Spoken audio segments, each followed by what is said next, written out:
Joaquín Guzmán me robó todo mientras yo estaba encerrado.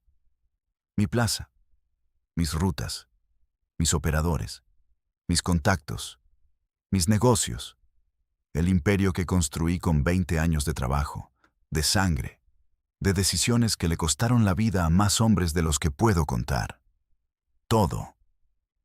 Se lo quedó mientras yo pudría en el altiplano, esperando que mi supuesto compadre me mandara abogados, dinero, apoyo. En cambio, me mandó silencio. Y mientras yo esperaba en esa celda creyendo que mi organización me esperaba afuera intacta, él la estaba desmantelando pieza por pieza, operador por operador, plaza por plaza. Me llaman el ingeniero, porque construí estructuras que nadie más supo construir en ese tiempo. Túneles, rutas, redes de distribución que funcionaban como reloj suizo. Fui el arquitecto del cartel de Sinaloa antes de que esa palabra existiera como tal. Y el hombre al que yo ayudé a construir su propio poder fue el mismo que me enterró cuando tuve la espalda vuelta. Esta es mi confesión, la de un hombre que aprendió demasiado tarde que en este negocio no existen los compadres. Solo existen los que tienen el poder y los que lo perdieron. Nací en Mocorito, Sinaloa, en 1959.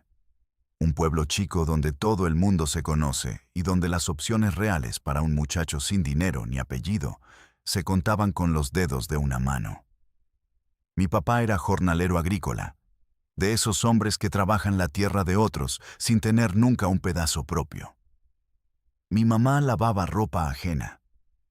Somos 6 hermanos y recuerdo con una claridad que duele lo que era levantarse de madrugada en invierno, con frío de verdad, sin calefacción, con una cobija delgada que no alcanzaba para todos, sabiendo que el desayuno iba a ser lo mismo de siempre. Tortillas recalentadas si había suerte, agua de piloncillo si no. Esa pobreza no era romántica ni digna como la pintan en algunas historias, era humillante. Era ver a tu papá agachar la cabeza frente al patrón de la finca. Era usar los zapatos de tu hermano mayor, aunque te quedaran 2 tallas grandes, porque no había dinero para comprar nuevos. Era saber que el futuro que te esperaba, si te quedabas en ese camino, era exactamente igual al presente que vivías. Solo que con más años encima y más cansancio en el cuerpo. Salí de Mocorito a los 16 años. No huí, no me corrieron. Simplemente llegó un punto donde la ecuación era tan clara que no necesitaba pensarla mucho. En Mocorito no había nada para mí.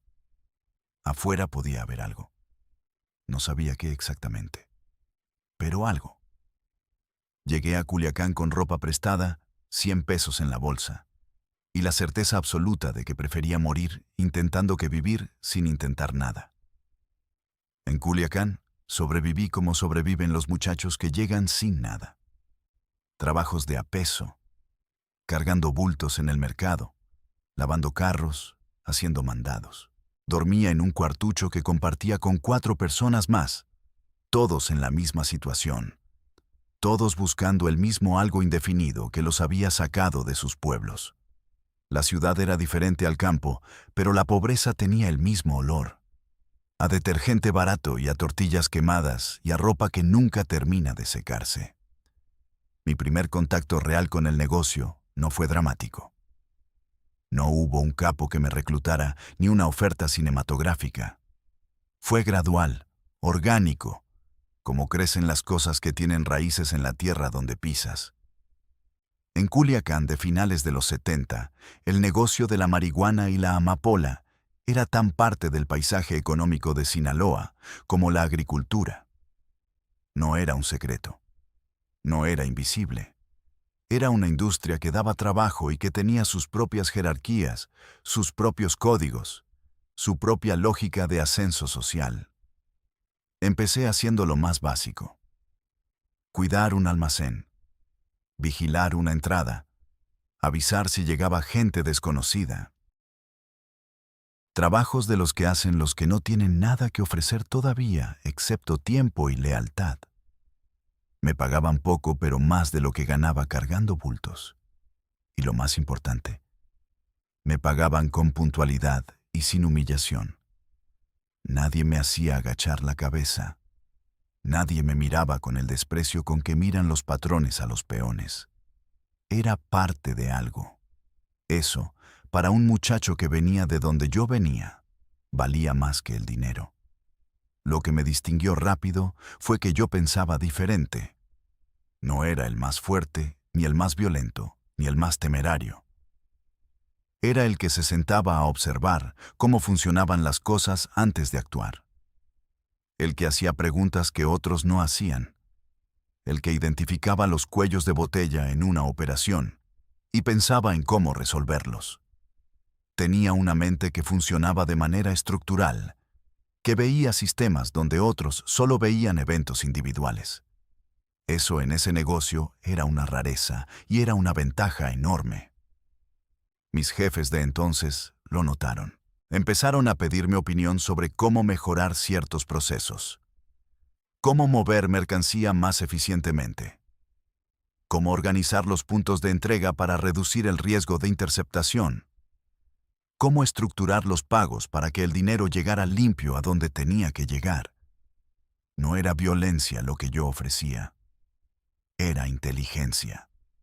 Y en un mundo donde la violencia sobraba y la inteligencia escaseaba, eso me hizo valioso rápido. A los 23 años ya era alguien en la estructura de lo que entonces empezaba a organizarse como el Cartel de Guadalajara, el precursor de todo lo que vino después. Trabajaba bajo figuras que ahora son historia del narco mexicano.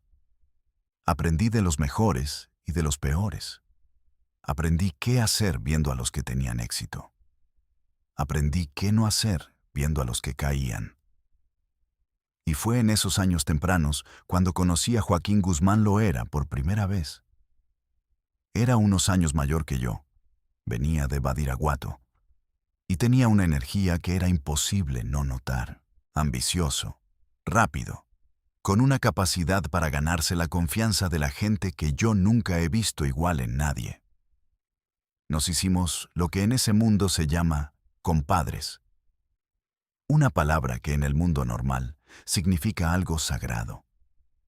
Una palabra que en el narco significa exactamente lo que cada quien decide que signifique según sus intereses del momento. En esos años éramos aliados reales. Construimos cosas juntos. Compartimos riesgos. Nos cubrimos las espaldas en momentos donde la espalda descubierta significaba una bala. Yo creía que lo que teníamos era sólido, que había cosas que estaban por encima del negocio. La lealtad personal, la historia compartida, el haberse construido juntos desde la nada. Estaba equivocado. Pero eso lo descubrí después, cuando ya era demasiado tarde para que la información me sirviera de algo. Primero, tuve que construir el imperio. Primero, tuve que perderlo. Y luego tuve que sobrevivir con la única cosa que nadie me pudo quitar, aunque lo intentaron durante décadas, la memoria de lo que fui. Y la rabia de saber exactamente quién me lo quitó y cómo lo hizo. El primer túnel que diseñé tenía 180 metros de longitud, 2 metros de altura, ventilación mecánica y rieles de madera para deslizar cargamentos en carritos modificados. Lo construí en 1987 bajo una casa en Agua Prieta, Sonora, que salía al otro lado de la frontera en Douglas, Arizona. Tardamos 4 meses en terminarlo. Pasaron por ese túnel más de 20 toneladas de cocaína antes de que las autoridades americanas lo descubrieran en 1990. 20 toneladas. A los precios de esa época, estamos hablando de cientos de millones de dólares en producto que cruzó sin que nadie pusiera una mano encima. Ese túnel cambió la historia del narcotráfico en México.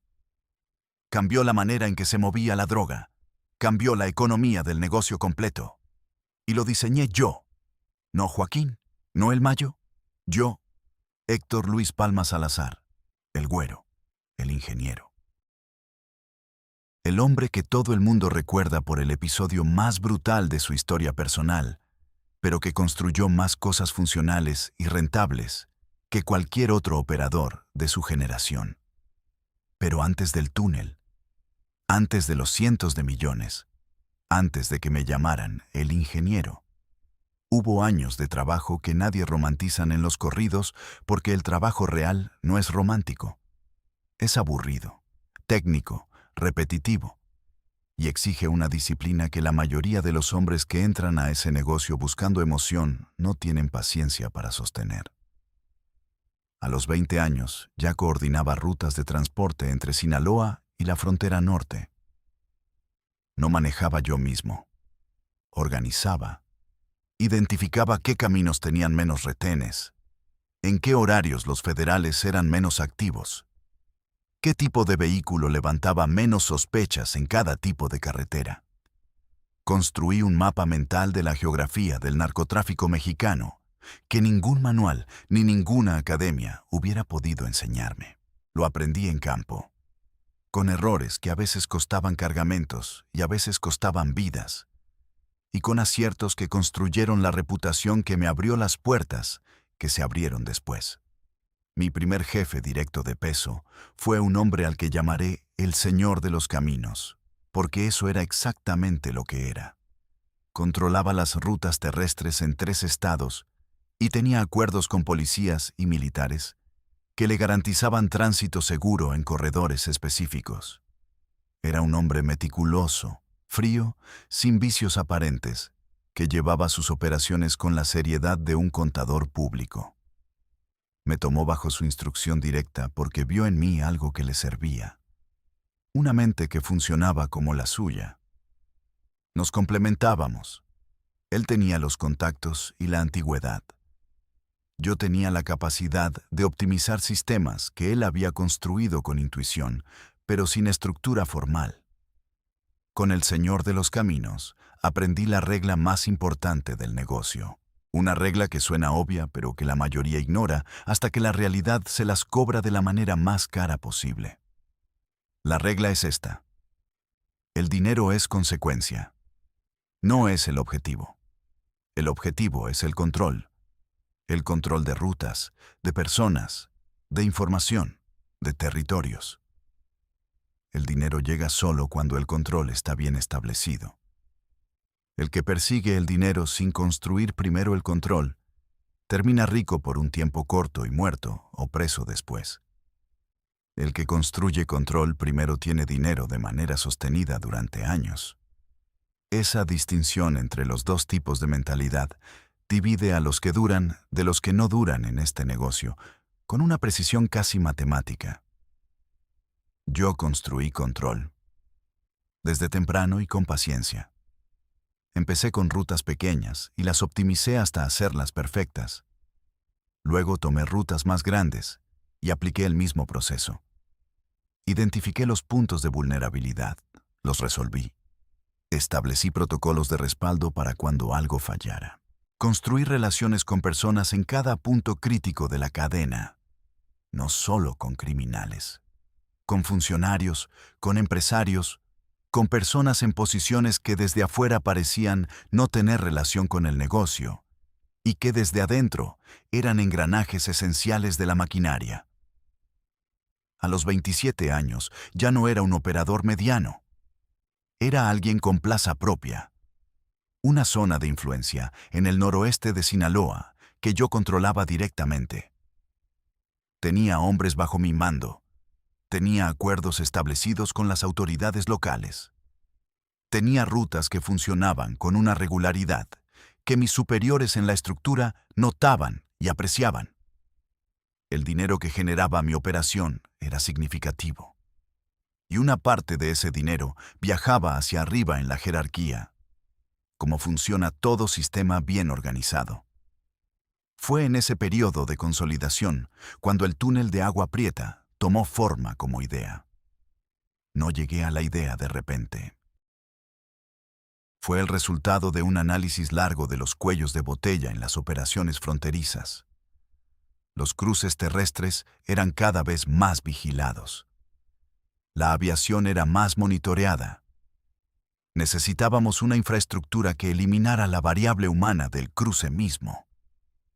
Que la mercancía cruzara sin depender de un conductor nervioso en un retén o de un piloto con un problema de bebida. Un sistema mecánico, controlado, predecible. La ingeniería del túnel la desarrollé con ayuda de un ingeniero civil que contrató a través de un empresario de construcción en Hermosillo. El ingeniero nunca supo exactamente para qué servía lo que estaba diseñando. Le dijimos que era para un almacén subterráneo de productos agrícolas, que necesitaba conectarse con instalaciones del otro lado de la frontera para procesos de inspección sanitaria. Una historia absurda que el hombre aceptó porque le pagamos el triple de su tarifa normal y porque en ese contexto hacer demasiadas preguntas no era una conducta que favoreciera la salud personal. La construcción fue el problema más complejo que había enfrentado hasta entonces. Necesitábamos trabajadores que no fueran a hablar. Necesitábamos materiales que no llamaran la atención. Necesitábamos operar en silencio durante meses, en una zona fronteriza, donde la actividad inusual generaba interés inmediato de múltiples agencias. Lo resolví del mismo modo en que resolvía todos los problemas, dividiendo el trabajo en compartimentos tan pequeños que ningún trabajador individual pudiera entender el proyecto completo. Cada equipo construía su sección. Nadie sabía qué había antes, ni qué venía después de lo que ellos excavaban. Solo yo y 2 personas de absoluta confianza teníamos el mapa completo en la cabeza.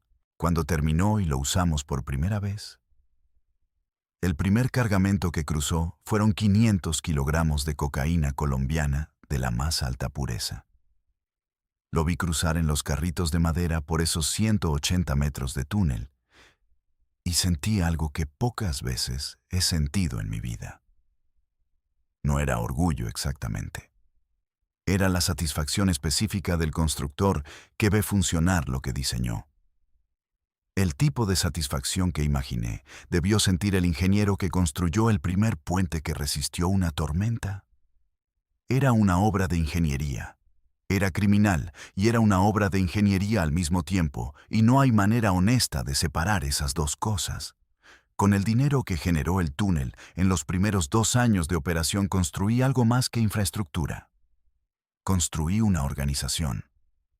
No una pandilla, no un grupo de sicarios con jefe. Una organización con estructura, con roles definidos, con sistemas de comunicación internos, con protocolo para situaciones de emergencia, con mecanismos de respaldo para cada función crítica. Modelé la estructura en parte sobre lo que había aprendido con el Señor de los Caminos, y en parte sobre principios que desarrollé yo mismo, observando cómo fallaban otras organizaciones y por qué. Las organizaciones narco de ese tiempo fallaban por 3 razones recurrentes. Primera, dependencia excesiva en una sola persona. Cuando esa persona caía, todo se derrumbaba porque nadie más tenía el conocimiento ni la autoridad para mantener las cosas funcionando. Segunda, codicia que superaba la capacidad operacional. Expandirse más rápido de lo que se podía administrar. Tomar más territorio del que se podía defender. Crecer sin los recursos humanos y logísticos para sostener ese crecimiento. Tercera, y esta es la más fatal. Confiar en alianzas sin entender que en ese negocio las alianzas son siempre temporales y siempre condicionales. Yo resolví las primeras 2. Construí una organización con capas de liderazgo donde yo era la cabeza, pero donde cada nivel podía funcionar con relativa autonomía si los niveles superiores caían. Crecí despacio, consolidando antes de expandir, asegurando el control real de lo que tenía antes de ir por más. Era paciente de una manera que irritaba a algunos de mis socios, porque en ese negocio la paciencia se confunde a veces con debilidad. Pero los resultados hablaban solos. Mi organización no tenía los golpes espectaculares de otros que crecían rápido y brillaban fuerte. Tenía consistencia.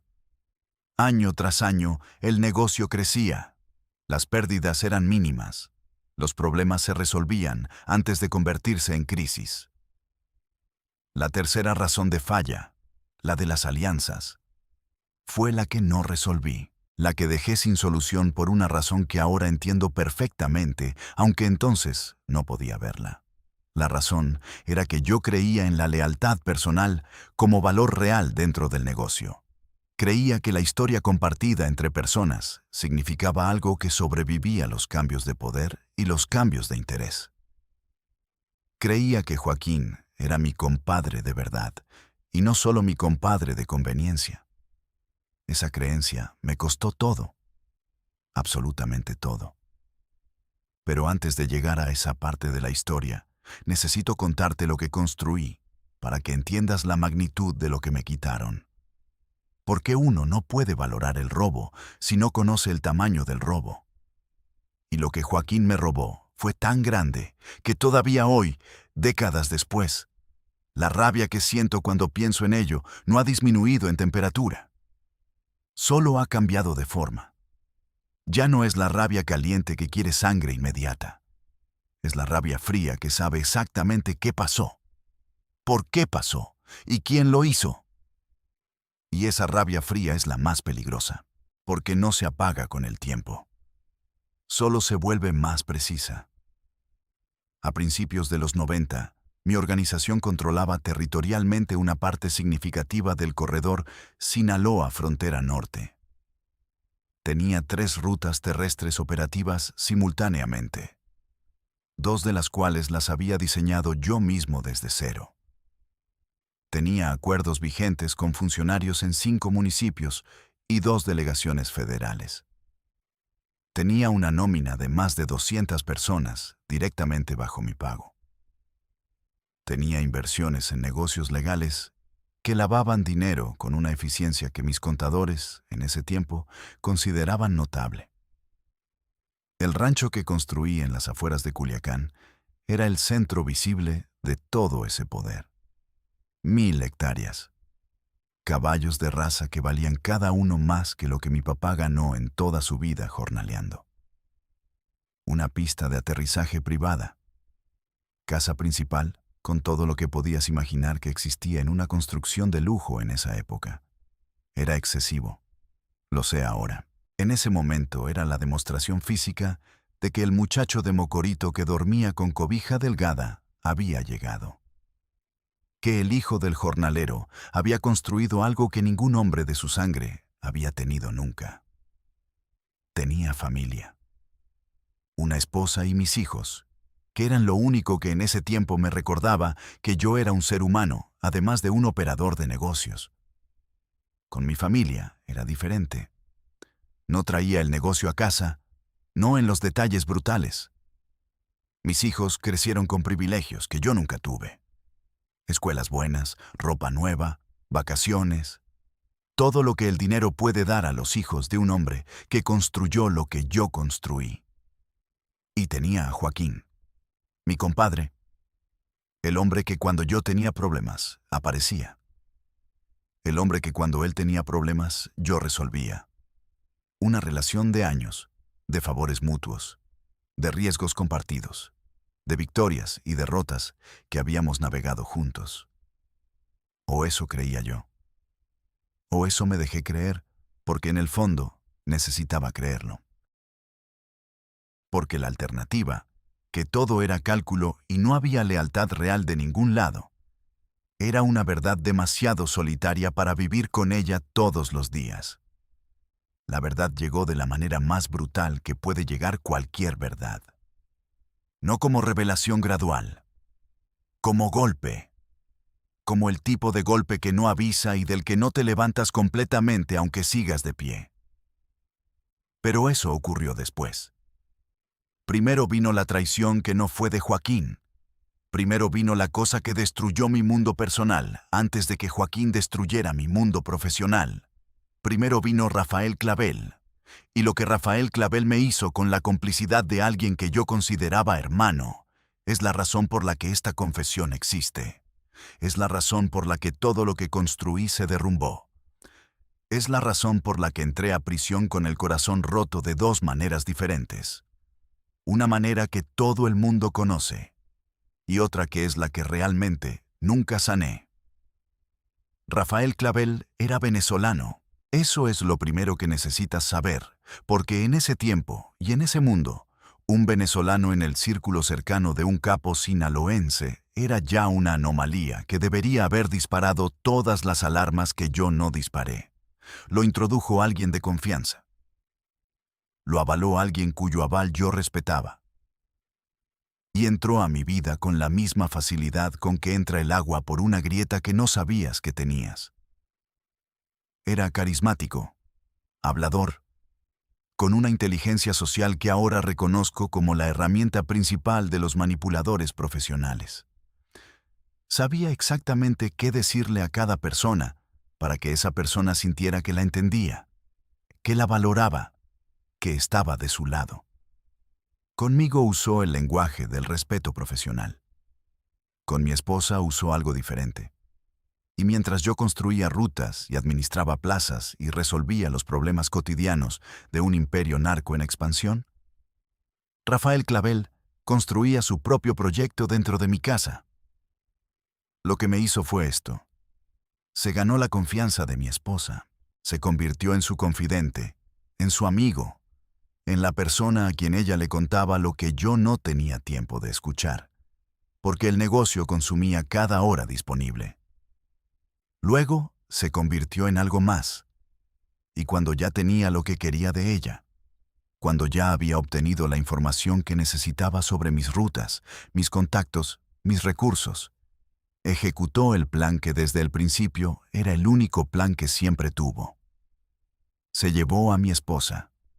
Se llevó a mis hijos. Los sacó de México con documentos falsos que él mismo había preparado con meses de anticipación. Los llevó a Venezuela. Y luego, desde Venezuela, me llamó. Me llamó personalmente, a mí, el hombre a quien acababa de robarle la familia, y me dijo lo que había hecho. No con crueldad aparente. Con la calma de alguien que ha calculado cada movimiento y que sabe que el otro no tiene respuesta inmediata posible. Me dijo que si yo quería volver a ver a mis hijos, tenía que pagarle. Una cantidad que era un insulto no por lo alta, sino por lo que representaba.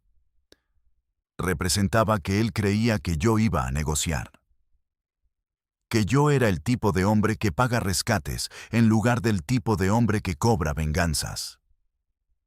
Cometió el error de creer que el dinero era lo que más me importaba.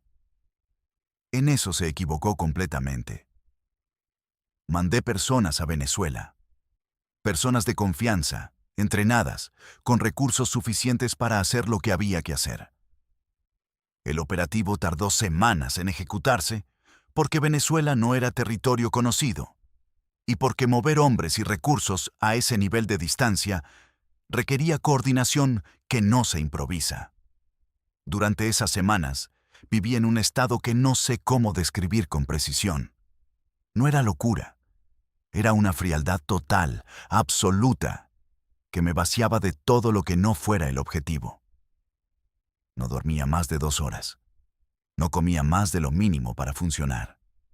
Cada pensamiento, cada decisión, cada conversación estaba orientada hacia una sola cosa. Lo que pasó después es lo que todo el mundo conoce. Es la historia que sale en los libros sobre el narco mexicano, en los documentales, en las series de televisión. Rafael Clavel murió. Pero antes de morir, le hicieron lo que él me había hecho a mí, que era perder lo que más amaba: sus propios hijos. La justicia que yo ejecuté fue la misma moneda que él había usado para pagarme. Una moneda horrible. Una moneda que no recomendaría a ningún ser humano que tuviera que usar jamás. Pero era la única moneda que ese hombre entendía. No voy a entrar en más detalles de ese episodio, porque ya hay suficiente dicho sobre él y porque hay límites que incluso en una confesión como esta prefiero no cruzar. Lo que sí voy a decir es que después de que ese capítulo cerró, algo en mí cerró también. Una parte que era el Héctor de antes del negocio, el muchacho de Mocorito que todavía tenía dentro, aunque estuviera enterrado bajo capas de poder y dinero y decisiones irreversibles. Ese Héctor desapareció en Venezuela. No lo mató Rafael Clavel. Lo mató lo que yo hice en respuesta a lo que Rafael Clavel hizo. Porque para ejecutar esa venganza, tuve que convertirme en algo que ese muchacho nunca hubiera reconocido. Y en esa transformación, en ese periodo donde yo estaba consumido por el dolor personal y por la ejecución de la venganza, el negocio siguió funcionando. O eso creía yo. Porque tenía estructuras, tenía gente de confianza, tenía sistemas que debían operar con o sin mi presencia directa. Lo que no tenía, lo que no podía tener en ese estado, era la atención plena que requería mantener el control real sobre todo. Y en ese espacio de atención disminuida, personas que yo creía leales empezaron a tomar decisiones propias. Empezaron a construir relaciones directas con socios que antes pasaban por mí. Empezaron a negociar acuerdos que antes requerían mi aprobación. Pequeñas erosiones del control, cada una microscópica, que juntas formaban una grieta que yo no veía porque tenía los ojos puestos en otro lado. Joaquín veía todo eso. Lo sé ahora porque el tiempo da claridad que la cercanía niega. Joaquín era mi compadre, pero era también un observador extraordinario del poder. Sabía leer cuando alguien estaba fuerte y cuando estaba vulnerable. Sabía identificar el momento exacto en que una organización tenía fisuras aprovechables. Era su talento más grande y el que más lo distinguía de los otros capos de su generación. No era el más valiente ni el más violento. Era el más paciente. El que esperaba el momento correcto con una disciplina de cazador que yo en ese tiempo no supe ver, porque lo miraba con los ojos de la amistad en lugar de con los ojos del negocio. Los años 90 fueron el periodo de mayor poder visible en mi vida. Y simultáneamente el periodo donde las bases de ese poder se estaban erosionando sin que yo pudiera verlo completamente. El cartel de Sinaloa como estructura formal se estaba consolidando, y en esa consolidación las jerarquías se estaban redefiniendo. El Chapo, el Mayo, los Beltrán Leiva, todos construyendo su posición relativa dentro de la estructura, todos midiendo fuerzas, estableciendo dominios, negociando influencias. Yo era parte de esa estructura, pero estaba distraído. Distraído por el dolor, por la venganza ejecutada, por el peso de lo que había hecho y perdido. Fue en esa época cuando empecé a ver cosas que debí investigar más profundamente, y que en cambio dejé pasar porque la explicación simple siempre es más cómoda que la explicación verdadera. Operadores míos que de repente tenían acceso a recursos que yo no les había dado. Contactos que me reportaban conversaciones con Joaquín sobre territorios que eran los míos. Acuerdos que llegaban a mis oídos ya hechos, sin haber pasado por mi aprobación. Cada cosa por separado podía tener explicación. Juntas formaban un patrón que yo me negué a ver, porque verlo significaba aceptar que mi compadre, el hombre con quien había construido tantas cosas, me estaba tendiendo una trampa. El episodio que me abrió los ojos definitivamente fue una reunión en Guadalajara en 1989. Una reunión de coordinación entre las principales figuras del cartel. Llegué y noté algo que no cuadraba. La disposición de las personas en la sala. Los que estaban cerca de Joaquín, los que estaban lejos. Las conversaciones que paraban cuando yo me acercaba y que reanudaban cuando me alejaba. Es el lenguaje corporal de un grupo que tiene un secreto que el recién llegado no comparte. Me senté junto a Joaquín como siempre. Hablamos de negocios, de rutas, de problemas en ciertos puntos de la frontera. Todo normal en superficie. Pero por debajo de esa normalidad yo sentía algo que no podía nombrar todavía. Una corriente fría. la sensación de estar parado sobre hielo que parece sólido y que cruje de manera casi imperceptible bajo el peso. Al final de la reunión, cuando la gente se dispersaba, Joaquín me puso una mano en el hombro y me dijo algo que en ese momento interpreté como apoyo y que ahora interpreto como lo que realmente era.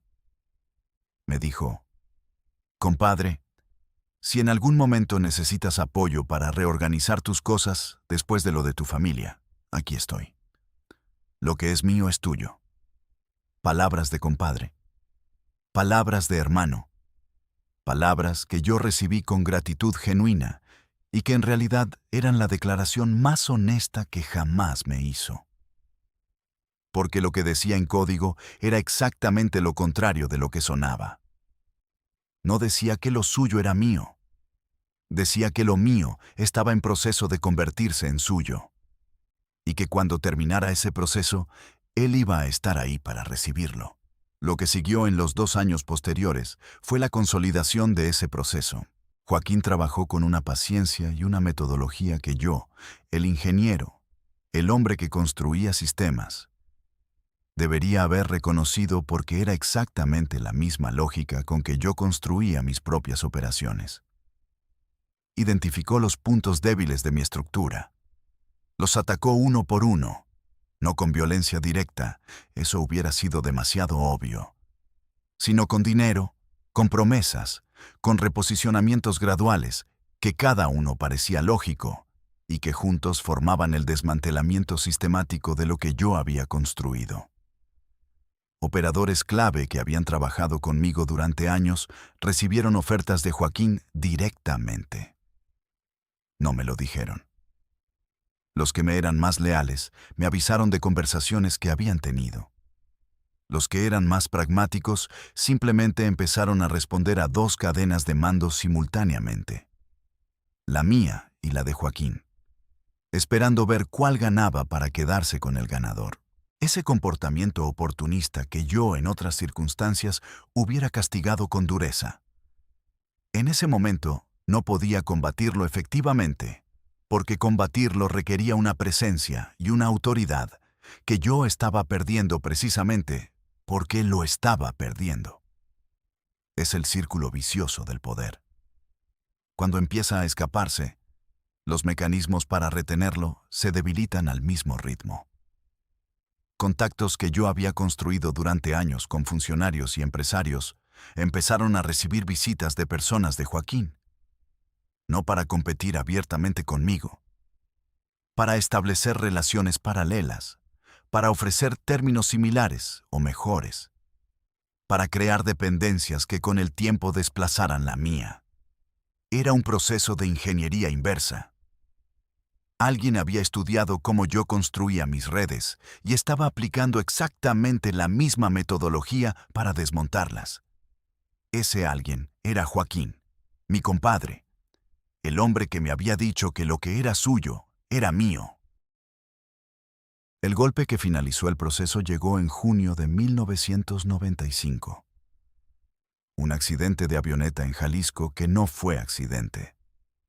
Sobreviví porque sobreviví, no porque alguien me quisiera vivo. El impacto me dejó con lesiones que tardé meses en recuperar. Cuando me agarraron los federales unos días después, yo todavía estaba físicamente disminuido, incapaz de responder con la capacidad que hubiera necesitado para manejar lo que se venía. Me llevaron al altiplano. Y cuando las puertas de esa prisión se cerraron detrás de mí, el proceso que Joaquín había estado ejecutando con paciencia durante años se aceleró, porque ya no había nadie que lo frenara. Ya no estaba yo afuera para defender lo que era mío. Y los que quedaban en mi estructura tomaron la decisión que toma la gente cuando el jefe cae y el vecino poderoso ofrece protección. Se fueron con él, una plaza tras otra, una ruta tras otra, un contacto tras otro. Todo lo que había construido en 20 años de trabajo inteligente, disciplinado, metódico, fue absorbido por la estructura de Joaquín en menos de 2 años. No con sangre, con dinero y con el vacío de poder que mi ausencia creaba. Fue el robo más grande y más limpio que he presenciado en mi vida. Y lo perpetró el hombre que me llamaba compadre. Lo supe con certeza cuando empezaron a llegarme noticias al altiplano. Los reclusos hablamos, aunque el gobierno crea que no hablamos. La información circula por canales que ningún sistema carcelario ha podido eliminar completamente, porque son canales humanos, y los humanos siempre encuentran la manera. Me llegaron los nombres de mis exoperadores bajo el mando de Joaquín. Me llegaron los nombres de mis excontactos firmando nuevos acuerdos con su organización. Me llegaron las plazas que habían sido mías, registradas ahora como territorio del Chapo en los códigos internos del cartel. Y me llegó algo más. Me llegó la confirmación de lo que había sospechado pero no querido aceptar. Que Joaquín no había esperado a que yo cayera para empezar el proceso. Lo había empezado antes, mucho antes. Que parte del debilitamiento de mi posición que yo había atribuido al impacto personal del episodio con Clavel y al desgaste natural de cualquier organización había sido en realidad acelerado deliberadamente. Que había manos invisibles empujando en puntos específicos de mi estructura mucho antes de que yo pisara el altiplano. La rabia que sentí cuando procesé esa información completamente no tiene nombre en ningún idioma que yo conozca. No era la rabia caliente de cuando alguien te falta al respeto en público. Era algo más profundo y más permanente. Era la rabia de entender que había sido el más ingenuo en una relación donde creías ser el más inteligente. Que mientras yo construía con la confianza de quien tiene un aliado sólido, él construía con la frialdad de quien tiene un objetivo a largo plazo y la paciencia para ejecutarlo. Me senté en mi celda del altiplano, en ese espacio de 4 metros por 4 metros que sería mi mundo durante años, y hice lo único que podía hacer en ese momento. Pensar. Ordenar todo lo que sabía, todo lo que había pasado, todo lo que había perdido y cómo lo había perdido. Construir en mi mente el mapa completo de la traición para entenderla en su totalidad. No para revertirla, eso ya no era posible, sino para entenderla, porque yo soy el ingeniero. Y el ingeniero necesita entender cómo funcionan los sistemas, incluyendo el sistema que lo destruyó. Lo que encontré cuando armé ese mapa completo en mi cabeza fue más devastador que cualquier cosa que hubiera imaginado. Porque la traición no empezó cuando yo caí. Empezó mucho antes. Y las personas que participaron en ella no eran solo Joaquín. Éramos todos, yo también. Porque yo también había tomado decisiones que convenían a mis intereses sobre los de otros. Yo también había construido sobre la base de alianzas que sabía que eran temporales. Yo también había jugado ese juego con las mismas reglas que ahora usaban contra mí. La diferencia era que yo había creído que había excepciones, que ciertas personas estaban fuera de ese juego, que la lealtad personal podía coexistir con la lógica despiadada del poder. Esa creencia fue mi error más costoso. No el túnel, no las rutas, no ninguna decisión operacional. La creencia de que existía algo llamado compadrazgo real en un mundo donde la única lealtad verdadera es la que se sostiene mientras los intereses se alinean y que desaparece en el segundo exacto en que dejan de hacerlo. Esa lección me costó todo lo que tenía.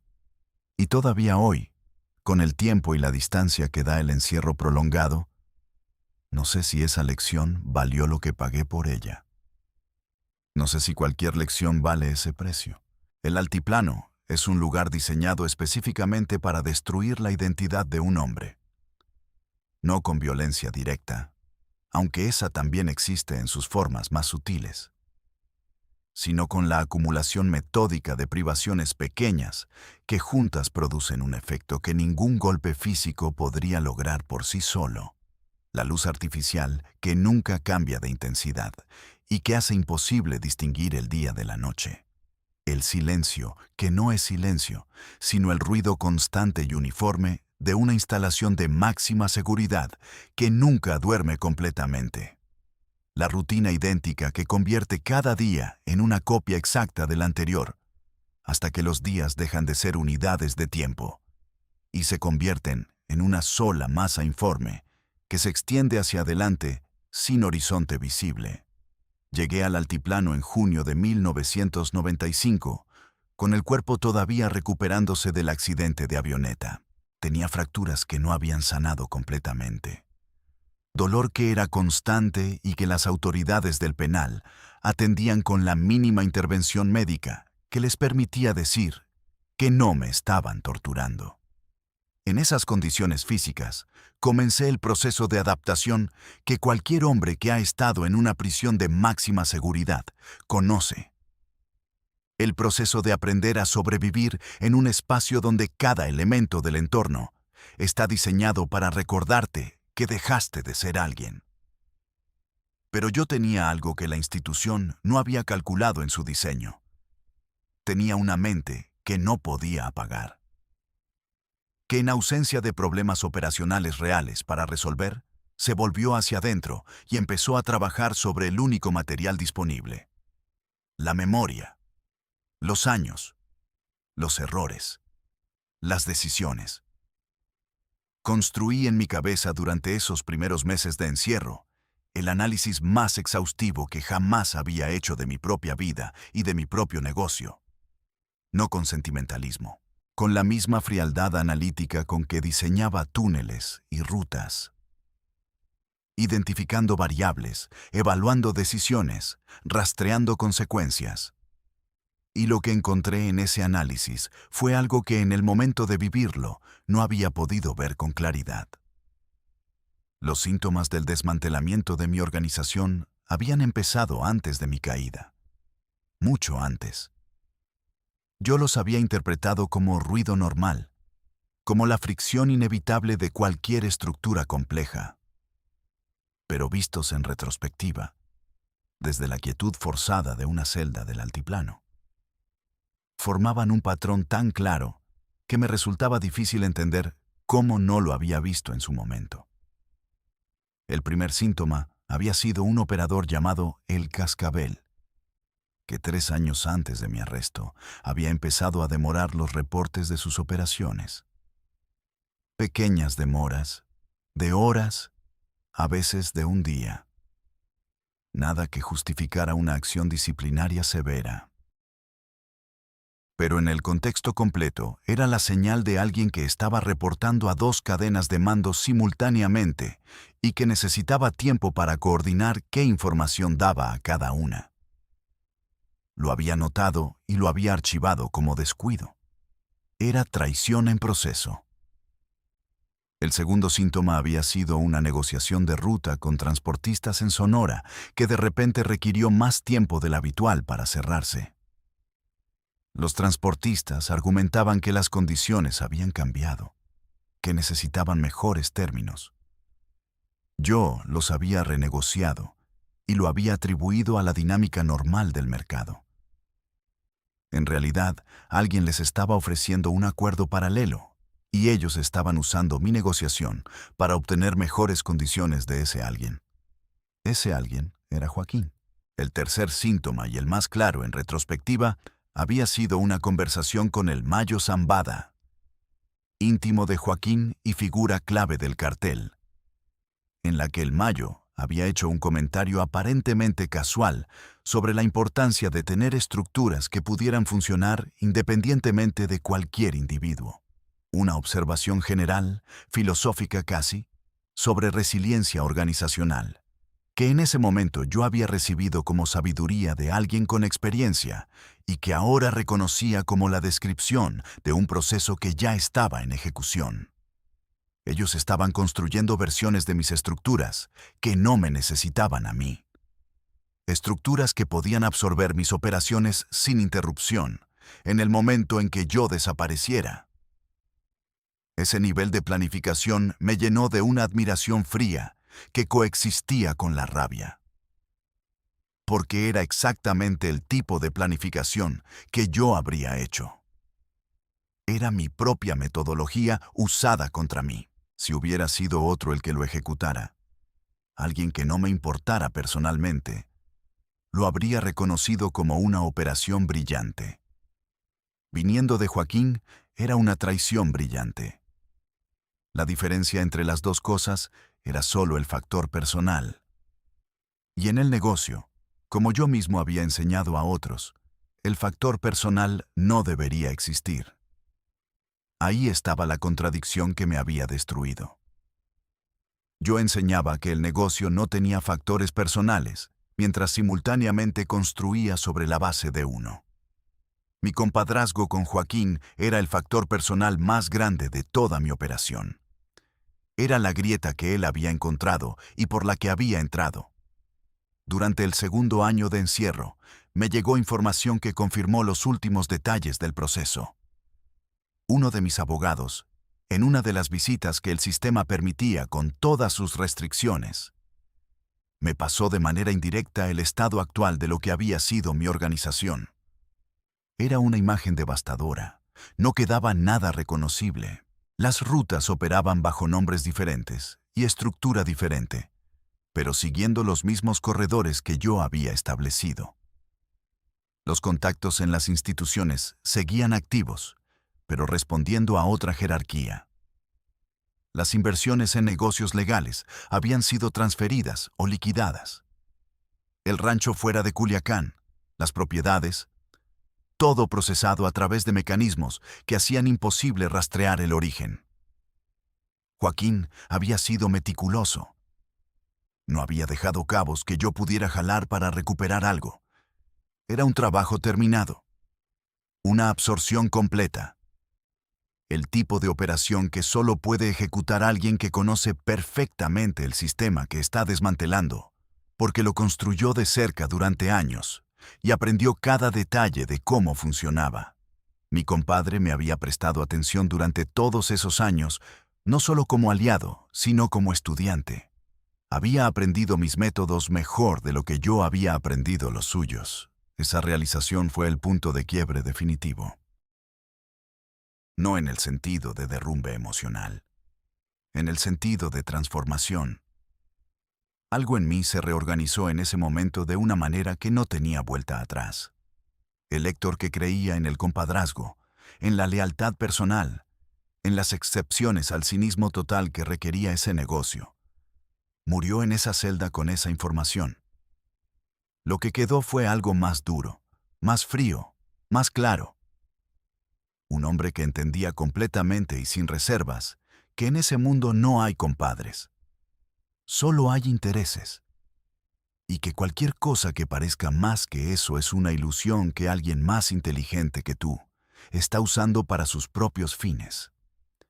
Esa transformación tuvo consecuencias prácticas inmediatas en cómo manejé mi situación dentro del altiplano.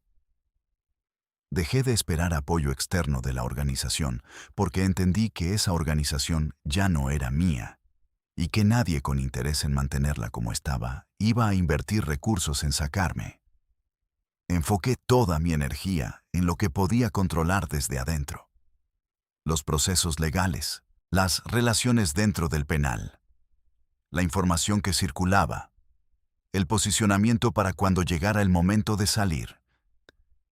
Dentro del altiplano había una jerarquía tan real y tan funcional como cualquier jerarquía afuera.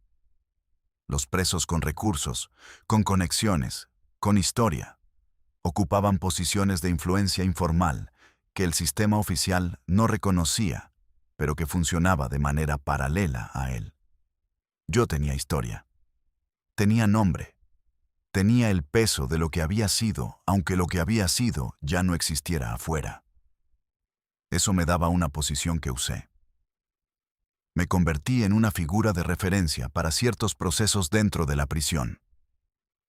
No en el sentido violento del que controla mediante el miedo, sino en el sentido del que tiene información útil, que puede resolver problemas de manera inteligente, que entiende cómo funcionan los sistemas.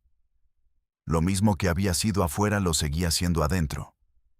solo que el campo de operación era una institución penal en lugar de un cartel. Fue dentro del altiplano donde desarrollé la paciencia que nunca había tenido afuera.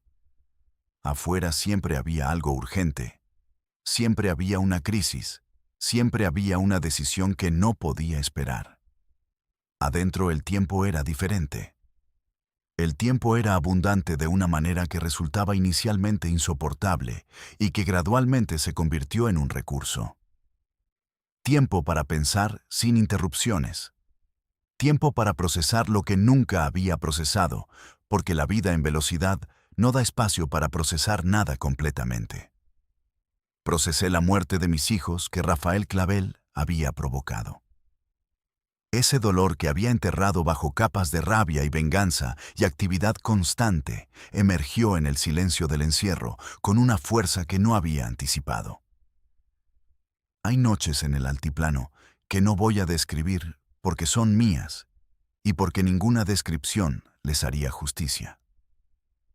Noches donde el peso de esa pérdida era físico, donde el cuerpo dolía de una manera que no tenía nada que ver con las fracturas del accidente. El tipo de dolor que no tiene remedio porque su causa no tiene solución posible. Procesé la traición de Joaquín no con la rabia inicial, sino con algo más útil. Con comprensión. No perdón. Esas son palabras de otro vocabulario que no es el mío. Sino comprensión real de los mecanismos que la hicieron posible. Y en esa comprensión encontré algo inesperado. La confirmación de que yo había sido bueno en lo que hacía. Que para robarme lo que me robaron, tuvieron que usar mis propios métodos. Que el sistema que construí era tan sólido, que la única manera de desmontarlo era desde adentro. Con tiempo, con paciencia, con un conocimiento íntimo de cómo funcionaba. Eso no me lo devuelve nada. Pero es la única forma de satisfacción que me quedaba disponible en ese momento, y la tomé. Los años pasaron de la manera en que pasan los años en prisión, que es decir, de manera que desde afuera parece lenta, y que desde adentro tiene su propio ritmo completamente desconectado del calendario normal. Hubo intentos de extradición a Estados Unidos que se bloquearon a través de procesos legales durante años. Hubo traslados entre diferentes instalaciones. Hubo periodos de mayor restricción y periodos de menor restricción según los cambios de administración y las prioridades cambiantes del sistema penal mexicano. Durante todo ese tiempo mantuve contacto limitado pero real con el exterior, a través de los canales que existen en cualquier prisión para quien sabe usarlos. Seguí los movimientos de Joaquín desde lejos. Su fuga del altiplano en 2001. Sus años de libertad. Su recaptura en 2014. Su fuga de nuevo por el túnel en 2015. Su recaptura final. Su extradición a Estados Unidos.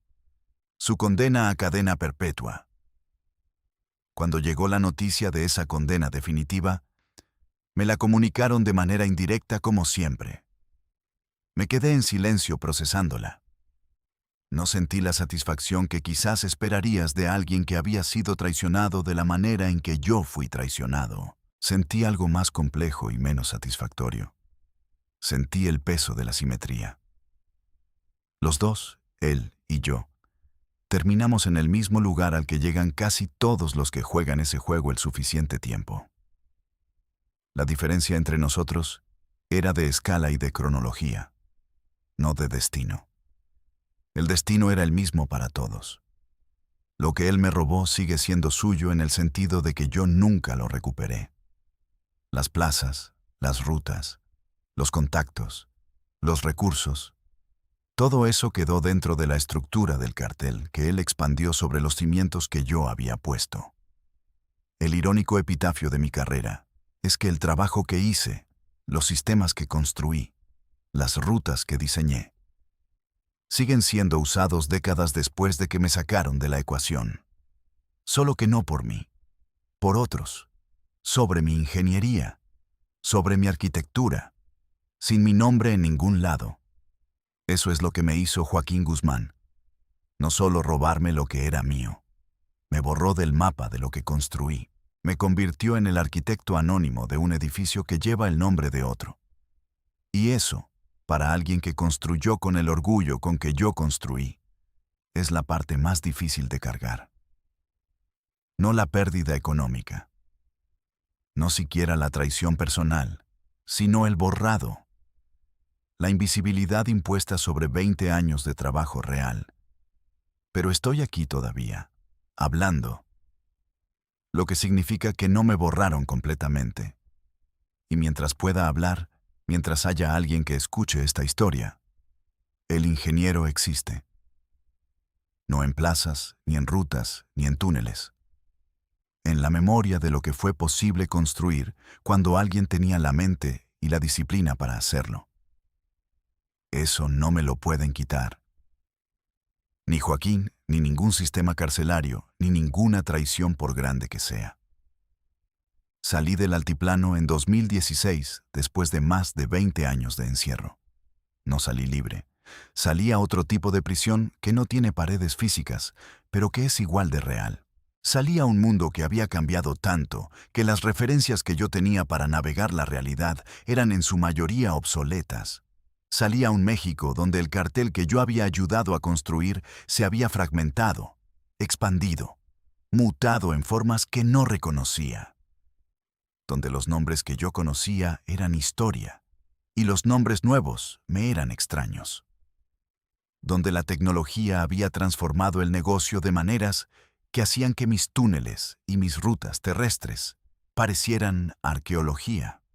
El proceso de salida de una prisión de máxima seguridad después de 2 décadas no es lo que imaginas cuando estás adentro pensando en ese momento.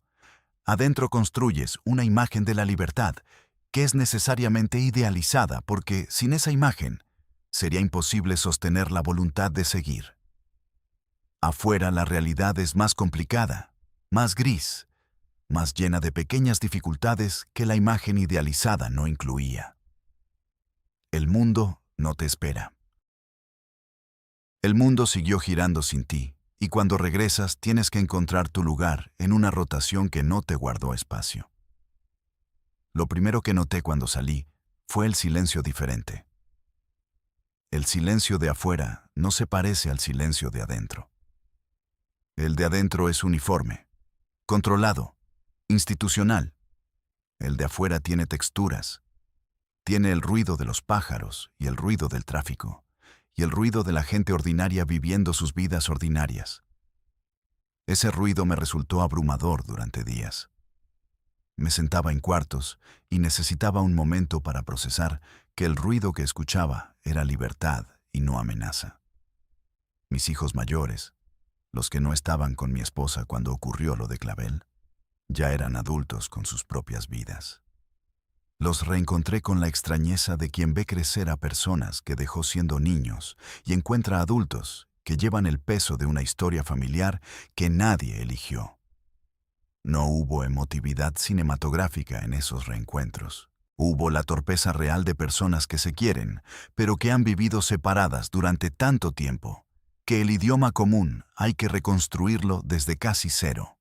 Mi salud física era el inventario más inmediato de lo que el encierro prolongado cobra sobre un cuerpo. Problemas de visión que la luz artificial durante años había agravado. La espalda que nunca se recuperó completamente del accidente de la avioneta y que el encierro había empeorado con la inmovilidad. Una presión arterial que los médicos que me revisaron en las primeras semanas describieron con eufemismos que claramente significaban que había vivido al borde de un problema cardiovascular serio durante tiempo que prefería no calcular. El cuerpo lleva su propia contabilidad y presenta sus facturas sin negociación posible. Durante los primeros meses afuera, viví en un estado de hipervigilancia constante, que era el resultado directo de 20 años de entrenamiento involuntario en un ambiente donde la desatención podía costar la integridad o la vida. Caminaba por calles normales, escaneando cada persona, cada vehículo, cada entrada y salida de cada lugar. Me sentaba siempre con la espalda hacia la pared, Me despertaba de madrugada por ruidos que no significaban nada. Esa programación que el altiplano instaló en mi sistema nervioso no se desinstala con la firma de unos documentos de liberación. Se desinstala despacio, parcialmente, dejando residuos permanentes que simplemente aprendes a coexistir con ellos. El mundo del narco que yo había conocido ya no existía como yo lo había conocido. El cartel de Sinaloa seguía siendo una entidad poderosa, pero profundamente transformada. Joaquín estaba preso en Estados Unidos, esperando sentencia. El Mayo seguía activo con una longevidad que yo reconocía como el resultado de exactamente la filosofía que él y yo habíamos practicado, aunque de maneras diferentes.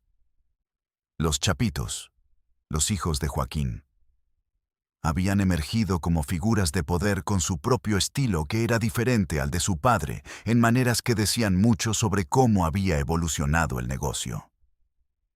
Nadie del mundo que había sido el mío vino a buscarme cuando salí. Eso no me sorprendió. En ese mundo los que caen no generan lealtades duraderas, porque la lealtad es una inversión que solo tiene sentido cuando el objeto de esa lealtad tiene poder para devolver algo. Yo no tenía poder para devolver nada. Era un hombre viejo con una historia grande y sin estructura activa. Útil como memoria histórica, tal vez. No útil de ninguna otra manera que importara en ese contexto. Intenté construir algo parecido a una vida civil. No voy a describir los detalles por razones que son obvias para cualquiera que entienda en qué tipo de historia estamos. Lo que sí puedo decir es que vivir como civil después de haber vivido como yo viví es un ejercicio de extrañeza permanente. Cada transacción ordinaria, cada interacción social normal, cada estructura de la vida cotidiana que la gente ordinaria navega sin pensar, requería de mi parte un esfuerzo consciente de traducción. Como alguien que aprendió un idioma de adulto y que aunque lo habla con fluidez, siempre tiene que procesar un segundo más que los nativos.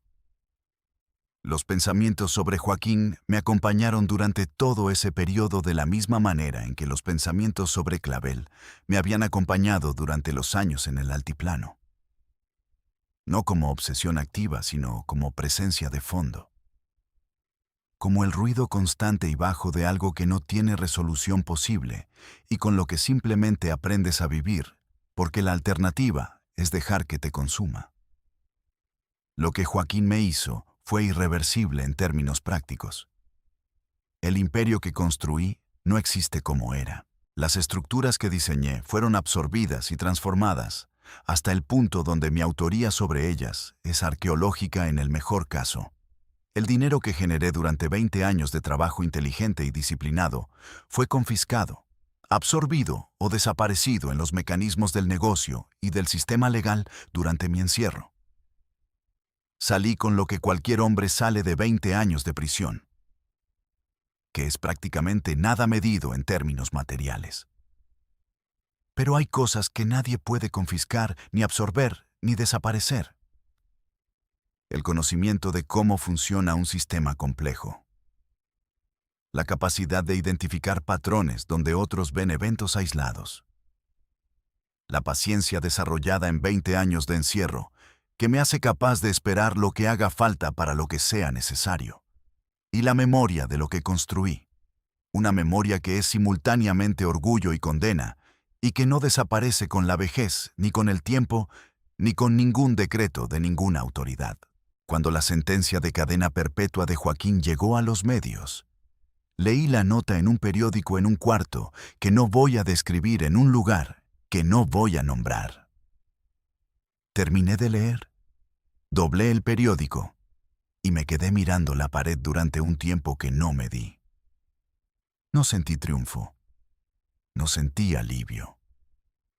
No sentí la satisfacción que las películas prometen cuando el villano recibe su castigo, porque en esta historia los villaneros y las víctimas son la misma persona dependiendo del ángulo desde que mires. Sentí algo más parecido al reconocimiento. El reconocimiento de que el juego en que los dos habíamos participado durante décadas tenía un resultado que era siempre el mismo, independientemente de quién fuera más inteligente, o más leal, o más traicionero. El resultado era ese: una celda. Para él, y para mí, y para casi todos los que jugaron ese juego, el suficiente tiempo. La diferencia entre Joaquín y yo no es que él fuera mejor jugador o peor persona. La diferencia es que él tardó más en llegar a la misma celda. Eso es todo. 25 años más de libertad relativa. 25 años más de poder y dinero y todo lo que viene con eso.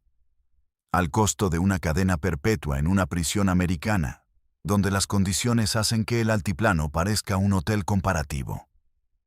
No sé si ese intercambio le parece favorable ahora que tiene el tiempo para pensarlo. A mí me robó 20 años de mi vida al aire libre. Me robó un imperio. Me robó el crédito de lo que construí. Me robó la ilusión de que el compadrazgo era algo real. A cambio me dio algo que no buscaba y que de todas formas resultó ser lo más valioso que tengo. Me dio 20 años para pensar, para entender, para deshacerme de ilusiones que de otra manera hubiera cargado hasta el final, creyendo que eran verdades. La ilusión de que se puede construir algo permanente en ese negocio. La ilusión de que la lealtad sobrevive los cambios de interés. La ilusión de que el poder que construiste te pertenece de alguna manera más profunda que la puramente circunstancial. Ninguna de esas cosas es verdad. El encierro me lo demostró con una claridad que 20 años más de libertad y poder nunca me hubieran dado. Porque el poder ciega, siempre ciega. Y yo habría seguido ciego hasta que la siguiente traición me hubiera encontrado igualmente desprevenido. Ahora veo con claridad. La claridad incómoda y sin adornos de un hombre que ha perdido demasiado para seguir permitiéndose ilusiones. Veo que fui extraordinario en lo que hacía y que esa extraordinariedad no me protegió de nada porque los sistemas que uno construye son siempre más frágiles que las personas que los construyen. Veo que el compadrazgo fue una ficción que yo necesitaba tanto como Joaquín necesitaba que yo la creyera. Veo que el muchacho de Mocorito que buscaba algo más que la vida de su padre, lo encontró. Solo que ese algo era una trampa más grande y más costosa que la vida de su padre. Y que su padre, con sus jornadas y sus cobijas delgadas y su dignidad doblegada frente a los patrones, nunca perdió lo que yo perdí. Nunca perdió a sus hijos, nunca perdió 20 años en una celda. Nunca perdió su nombre en la historia de lo que construyó. Mi papá murió mientras yo estaba en el altiplano. Me llegó la noticia con días de retraso a través de los canales indirectos, que eran mi único contacto con el exterior. No pude ir al funeral. No pude despedirme. No pude estar con mis hermanos en ese momento. Eso también lo puso en mi cuenta Joaquín sin saberlo. Cada cosa que el encierro me quitó es parte del costo de la traición que me metió ahí antes de lo que debía. Esta confesión termina aquí. No porque la historia termine aquí, sino porque hay un límite a lo que un hombre debe dar en público, de lo que le pertenece en privado. Lo que he contado es suficiente para que quien quiera entender, entienda. Lo que me guardo es mío y seguirá siendo mío. Héctor Luis Palma Salazar, el Güero Palma, el ingeniero, el compadre traicionado, el constructor de sistemas que otros usaron, el hombre que aprendió demasiado tarde y demasiado bien la única lección que importa en ese negocio. En ese negocio no hay compadres. Solo hay el momento en que tienes el poder y el momento en que lo pierdes. Y entre esos dos momentos, si eres afortunado, hay suficiente tiempo para construir algo que valga la pena. Aunque al final no sea tuyo. Aunque al final el único testigo de que fue tuyo seas tú mismo, en un cuarto sin ventanas, con la memoria como único inventario de lo que existió. Eso soy hoy, el testigo de lo que fui, y con eso vivo.